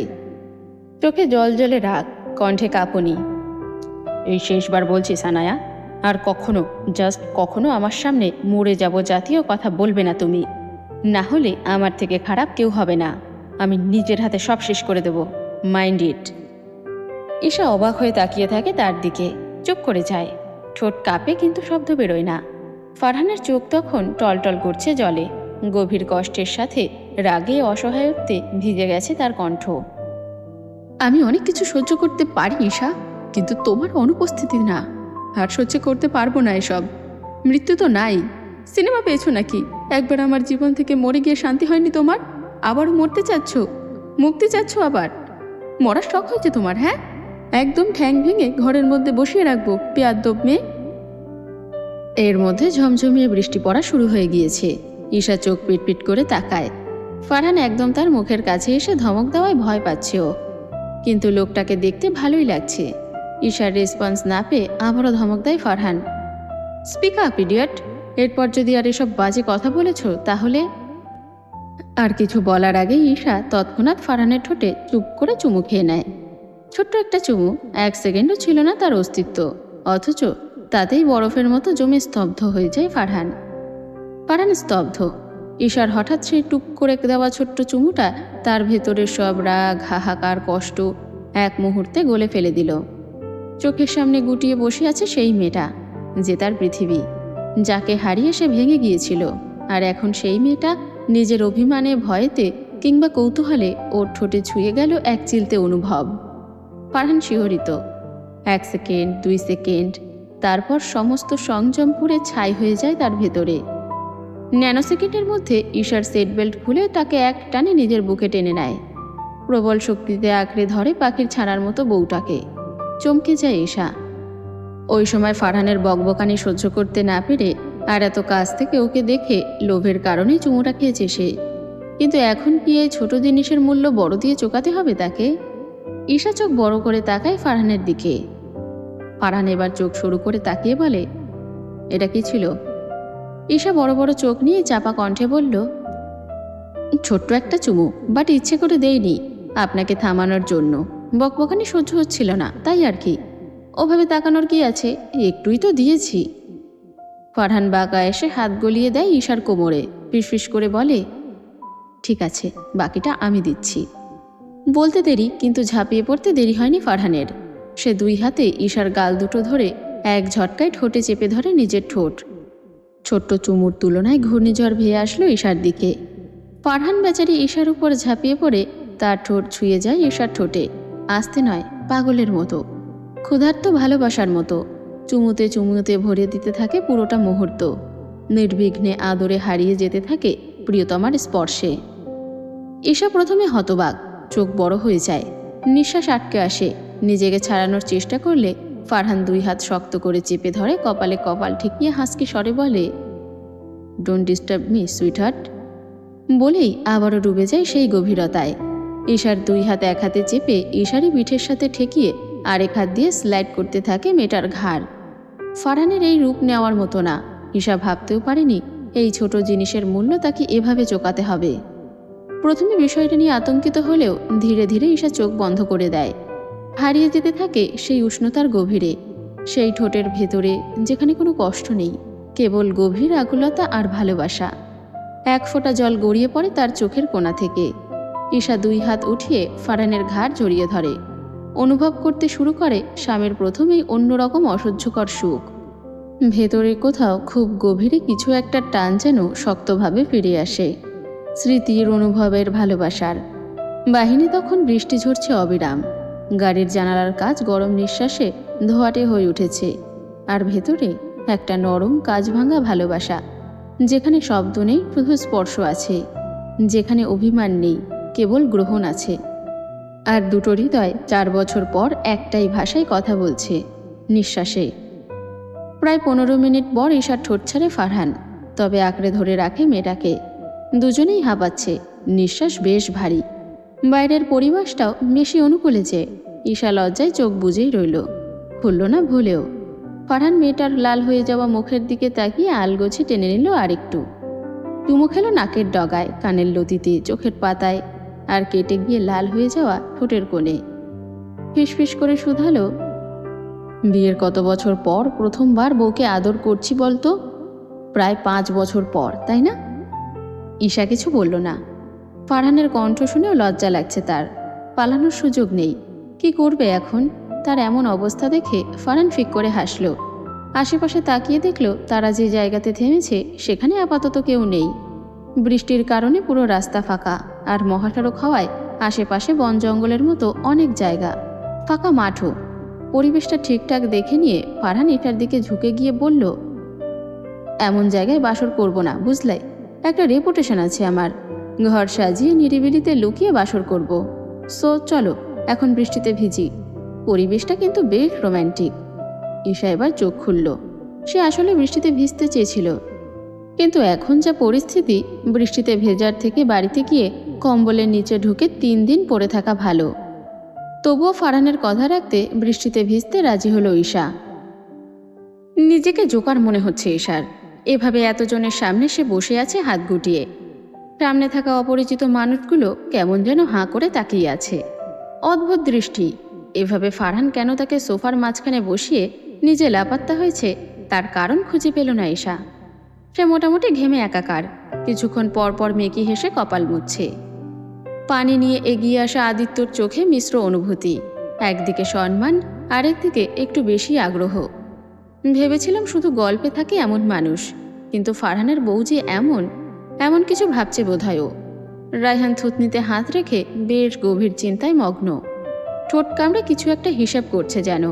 হয়তো ভেবে ফেলেছে, এত সুন্দর সরল মেয়ে ফারহান রেখে কোথায় ছিল এতদিন। অরণ্য চোখ পিটপিট করে তাকিয়ে বোঝার চেষ্টা করছে মেয়েটা কেমন হতে পারে। সে চোখ বড় করে হালকা হেসে তাকাচ্ছে বারবার। ঈশার আচরণ থেকে কিছু বের করে আনতে চাইছে যেন। এই মেয়েটা রেগে গেলে ভয়ঙ্কর হবে, নাকি কাঁদলেই মন গলে যাবে, এই দোটানা বোধ হয়। আর ফাহিম তো পুরোই সন্দেহের দৃষ্টিতে মুখ কুঁচকে চেয়ে আছে, যেন বলেই ফেলবে এটা যদি সত্যি ফারহানের বউ হয় তাহলে বাকি দুনিয়ার উপর বিশ্বাস রাখা কঠিন। আর এদের সবার তীক্ষ্ণ নজরে ঈশার উপরে। বৃষ্টিতে ভিজে একদম পুরোপুরি জুবুথুবু হয়ে ফারহান ঈশাকে নিজের ফ্ল্যাটে নিয়ে এসেছে। অবশ্য এর মধ্যে লিলিকে ঈশার কথাও জানিয়ে দেওয়া হয়েছে, কিন্তু ফারহানের ফ্ল্যাটে তো আগে থেকে তার বন্ধু মহলের উপস্থিতি ছিল, তাই তারাও দরজা খুলতেই ফারহানের পাশে নিজেদের ভাবিকে দেখতে পেয়ে গেল। এতে বেশ অবাক হয়েছে সকলে। ফারহান তারপর ঈশাকে ফ্রেশ করিয়ে সোফায় বসিয়ে রেখে গোসল করতে গেল। আর তার নিরাপত্তায় আরও বেশি হতবাক হয়ে ঈশাকে পর্যবেক্ষণ করতে থাকলো বাকিরা। ঈশার মনে হচ্ছে সে যেন একটা রংচঙে সার্কাসের মঞ্চে বসে আছে, যেখানে সেই একমাত্র পারফর্মার আর বাকিরা কৌতূহলী দর্শক। চারিদিক থেকে হা করে তাকানো চোখের সামনে নিজেকে লজ্জার চাদরে মুড়ে রাখতেও পারছে না সে। চুলগুলো এলোমেলো, জামায় ভেজা দাগ, আর ফারহান তাকে এই অবস্থায় বসিয়ে গা ঢাকা দিয়ে গোসল করতে গেছে। এটা কি ঠিক? ঈশা তো নিজের ঘামে ভিজেই শেষ। হঠাৎ হঠাৎ কারোর চোখের দিকে তাকিয়ে আবার নিচে নামিয়ে নেয় দৃষ্টি। কপালে বিন্দু বিন্দু জল, তবুও মাঝে মধ্যে মেকি হাসি দিয়ে বোঝানোর চেষ্টা করে, আমি স্বাভাবিক, আমি খুবই স্বাভাবিক। তারপর মনে মনে ফারহানকে 100টা গালি দিয়ে বসে। এই লোকটার কি মাথা খারাপ? আমাকে বসিয়ে নিজে হাওয়া হয়ে গেল। তবু কিছু বলতে পারে না। এভাবে চুপচাপ বসে থাকতে থাকতে হঠাৎ আদিত্য গ্লাসটা বাড়িয়ে দিয়ে বলে, আপনি একটু পানি খান ভাবি। ভাবি শব্দটা শুনে ঈশা খানিক চমকে তাকায়, আবার ঠোঁটে এক চিলতে লাজুক হাসি ফোটে তার। ভেতরে ভেতরে ভাবতে থাকে, আচ্ছা এরা এখনই যদি এমনভাবে তাকায়, তাহলে স্যার যখন বলে দেবে আমাদের ছোটবেলার গল্প, আমাদের অতীত, তখন এরা কি করবে? ঠিক তখনই বাথরুম থেকে ভেজা চুলে গায়ে তোয়ালে ঝুলিয়ে ফারহান বেরিয়ে আসে, আর তার চোখ সরাসরি গিয়ে পড়ে ঈশার লাজুক অস্বস্তি মাখা মুখে। অবস্থা বুঝে গিয়েছে সে। ফারহান হালকা কেশে বলে ওঠে, ভালোই তো সবাই মিলে আমার বউকে ইন্টারভিউ নিচ্ছিস। আমি যদি আরেকটু দেরি করতাম, গোষ্ঠীর নাড়িভুড়ি বের করতি। এই কথা শুনে সব বন্ধুরা একে অপরের দিকে তাকিয়ে দাঁত কিড়মিড় করে, আর ঈশার মুখ লাল টুকটুকে গোলাপি হয়ে যায়। এবার বোধহয় বৃষ্টি নয়, লজ্জাতে ঈশা আবার একবার জুবুথুবু। আর ফারহান, সে তো এবার গর্ব করে বুক ফুলিয়ে দাঁড়িয়ে বলে, ভালো করে দেখে রাখ, এটাই আমার জীবন আর তোদের ভাবি। দেখা হলে বল, একটু পর আমরা বের হব। আদিত্য এবার গুরুতর কণ্ঠ নিয়ে বলে, বের হবি মানে? কই যাবি? ফারহান এগিয়ে এসে ঈশার পাশে বসল। ঈশাও অবাক হয়ে তাকিয়ে রয়েছে। ওর কৌতূহলী চোখে চোখ রেখে ফারহান বলল, আমাদের বাড়িতে যাব। কানাডাতে ফিরে গিয়ে বউ নিয়ে বাড়িতে উঠব, বুঝলি? তারপর সংসার করব। ডজনখানেক বাচ্চা কাচ্চারও প্ল্যান আছে। ঈশা চোখ বড় করে কেশে উঠলেও বাকিরা রেগে যায়। তোরা এখনই চলে যাবি? কোনো মানে হয়? এই তোর বন্ধুত্ব? নিজের কাজ শেষ, এবার চলে যাবি? আমাদের কথা ভাবলি না তো? ফারহান এক হাতে তোয়ালেটা গা থেকে নামিয়ে গলায় ঝুলিয়ে ফেলল, আর এক হাতে ঈশার মাথার চুলগুলো একটু গুছিয়ে দিল। চোখে মুখে দারুণ শান্ত একটা ছায়া, এমন একটা ছায়া যেটা শুধু ফিরে পাওয়া মানুষদের মধ্যেই দেখা যায়। ওদিকে ঈশার মুখ তো লাল থেকে টুকটুকে লালচে গোলাপি হয়ে উঠেছে। তার চোখে বিস্ময়, এই লোকটা আসলেই কি সিরিয়াস? আদিত্য, রায়ান, অরণ্য, ফাহিম, রাহুল সবাই যেন একসাথে গর্জে উঠল। মানে কি? এই হলো তোর বন্ধুত্ব? 5 বছর পর এসে তোদের প্রেমের নাটক করে এখন আবার আমাদের ছেড়ে চলে যাবি? রাহুল অনেকক্ষণ পর মুখ খুলে গলা নামিয়ে বলল, তোর কারণে কত প্ল্যান বাদ দিয়ে বসে আছি রে ফারহান, আর তুই এখন বলিস বাড়ি যাবি, সংসার করবি? অরণ্য হঠাৎ ঈশার দিকে তাকিয়ে বলল, ভাবি আপনি কি সত্যিই চান আপনার উনি আপনাকে নিয়ে এত তাড়াহুড়ো করে চলে যাক? একটু থাকেন না আমাদের সাথেও। আপনারে দেখেই তো আসলে আমাদের বন্ধুরে আবার আগের মতো লাগছে। ফাহিম আবার সেই একই মুখভঙ্গি করে বলল, এই যে ভাবি, বেটা তো বাস্তার প্ল্যান করছে। আপনার প্ল্যানটা শুনি, আপনি ঠিক আছেন তো? সবাই এমন চাপ দিয়ে কথা বলছে যে ঈশা নিজের অজান্তেই ফারহানের হাত খামচে ধরে ফেলল। চুপচাপ একটু গুটিয়ে গেল, তার অসহায় চোখে তাকিয়ে না সূচক মাথা নাড়ালো। ফারহান এবার উঠে দাঁড়ালো, চোখে একগাল স্মিত হাসি। তোরা সবাই যা ভাবিস ভাবিস, আমি আমার হারানো মানুষটাকে ফিরে পেয়ে দ্বিতীয়বার কোনো ভুল করতে চাই না। এবার যদি আবারও সময় নষ্ট করি তাহলে সেটা অপরাধ হবে। আর ও তো শুধু আমার ঈশা না, তোদেরও ভাবি, একটা দায়িত্ব। তাই এবার সংসার করব আলাদা করে, নিজের করে, ওকে নিয়ে। এরপর ফারহান ঈশার দিকে ঝুঁকে আস্তে করে বলল, তুমি যদি চাও আমরা একটু দেরি করে যাই, বন্ধুগুলোর মুখটা আবার হাসুক আগের মতো। আজ ফ্লাইটের টিকিট কাটতে চাইলাম। ঈশা কাপা গলায় ফিসফিস করে বলল, একটু দেরি করা যায়, কিন্তু বাচ্চা কাচ্চা ডজন খানেক একটু বেশি হয়ে গেল না? ফারহান হেসে ফেলে বলল, একদমই বেশি হয়নি, ওটা তো ট্রেলারে দিলাম, সিনেমা এখনো শুরুই হয়নি। ঈশা এবার মিনমিন করে বলল, আমাকে দেখে আপনার বাচ্চা তৈরির কারখানা মনে হচ্ছে? আপনাকে মেরে ফেলার অসাধারণ ষড়যন্ত্র করতে হবে। ফারহান হালকা হেসে ঈশার দিকে এক ঝলক তাকায়, তারপর নিচু গলায় বলে, তোমাকে দেখে আমার শুধু একটা কারখানাই মনে হয় না, পুরো একটা স্বর্গ মনে হয়, যেখানে আমি বাকি জীবন আটকে থাকতে চাই। তারপর ওর গলার স্বর খানিকটা দুষ্টু হয়ে ওঠে। আর তুমি মরবে? যাকে না থাকলে নিজেই বাঁচো না, তাকে মেরে ফেলবো? যদিও অন্যভাবে মেরেছ। প্লিজ এসব নাটকীয় সংলাপ বাদ দাও। আমার হার্ট আগে থেকেই দুর্বল, এবার বডিতে সমস্যা হবে। ঈশা চোখ বড় বড় করে তাকায়, তারপর হেসে ফেলে। আপনার ডায়লগগুলো দিন দিন একটু বেশি রোম্যান্টিক হয়ে যাচ্ছে। ফারহান কপট সিরিয়াস মুখে বলে, আমি আসলে রোম্যান্টিক নই, তোমার আশেপাশে এলেই এসব হয়ে যায়। তুমি হচ্ছ আমার inspiration to create crime of লাভ।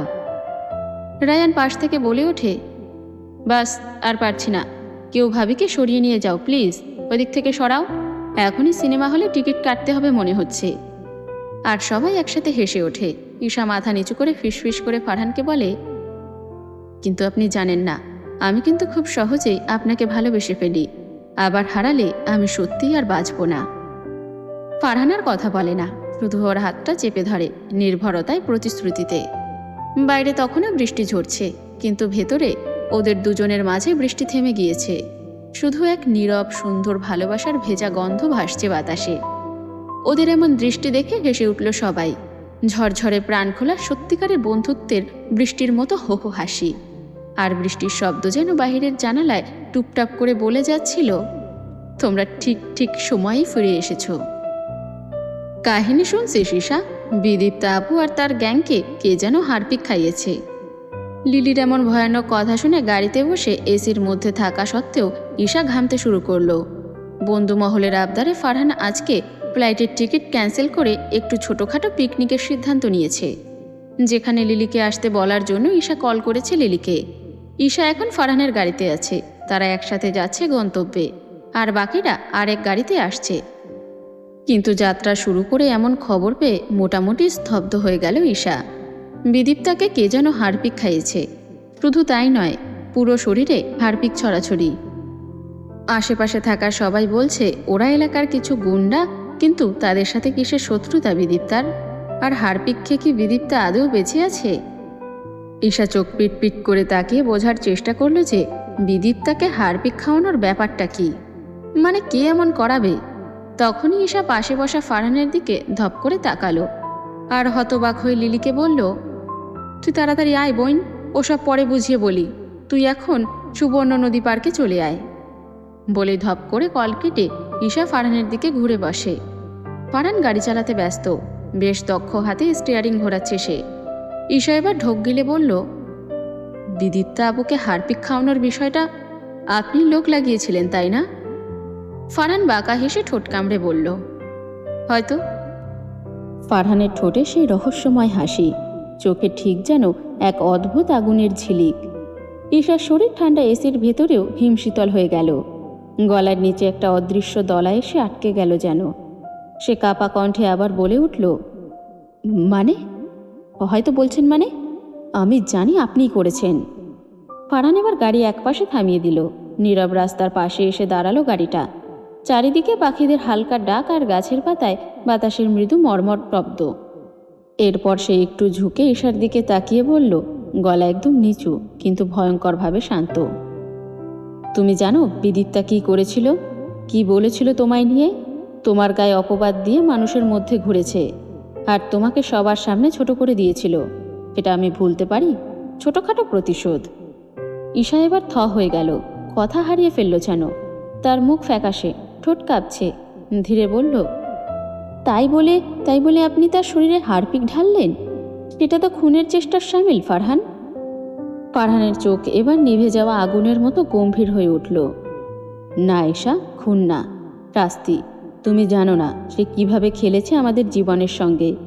আমার কাছে তুমি একটা বিশ্বাস, একটা ঘর, একটা আশ্রয়। কেউ যদি সেই বিশ্বাসের ওপর কাদা ছুটতে আসে, আমি কি চুপচাপ বসে থাকব? না। বিদীপ্তার দলটাকে আমি শেখাতে চেয়েছি, আমার তুমি সম্মান নিয়ে খেলা করলে শেষ ঠিকানা হাসপাতাল হয়। এবার ঈশা অসহায় মুখশ্রী বানিয়ে বসে রইল। কিচ্ছু বলার নেই তার। এই লোকটার সাথে সে এমনিতেও পারবে না, তার থেকে চুপ থাকাই ভালো।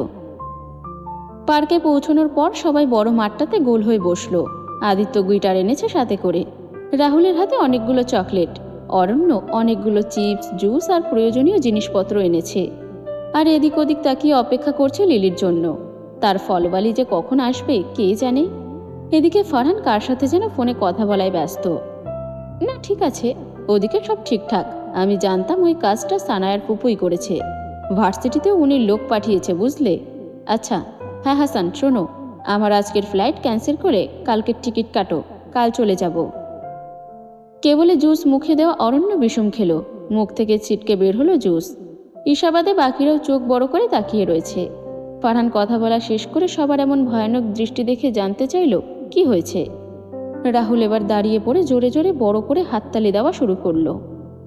বাহ ভাই বাহ, বেটা ফারহানকেও এবছরের নোবেল পুরস্কারটা এনে দাও প্লিজ। তাকে আমরা তাড়াতাড়ি যেতে নিষেধ করেছি, তাই সে আজকের বদলে কালকে যাওয়ার প্ল্যান করেছে। মাশাল্লাহ, কি সুন্দর বুদ্ধি। বাকিরাও খুঁজছে। ফারহান ভ্রুকুচকে তাকালো চারপাশে।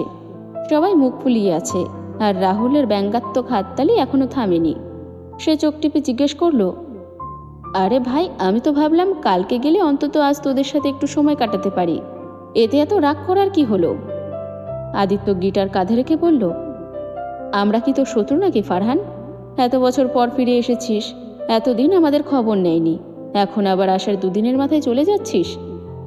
এখনো ভালো করে একসাথে সময় কাটানোর সুযোগই হয়নি, আর তুই ফ্লাইট ক্যান্সেল না করে শুধু পিছিয়ে দিলি একদিন। এই একদিনেই তো আর সব হয়ে যাবে না। অরণ্য এবার ঠোঁট বাঁকিয়ে বলল, তোর মতো প্রেমিক কেস দেখি নাই রে ভাই। ভাবির সাথে থাকতে থাকতে আমাদের পুরোটাই ইগনোর করিস, আর আমাদের প্ল্যান তোকে একটা দিনের বেশি ধরে রাখে না। ফাহিম গম্ভীর গলায় বলল, জানিস, তোর যাওয়ার কথা শুনলেই কেমন একটা ফাঁকা ফাঁকা লাগে, যেমনটা স্কুল শেষের দিনটা মনে হয় সবাই আলাদা হয়ে যাচ্ছে চিরতরে।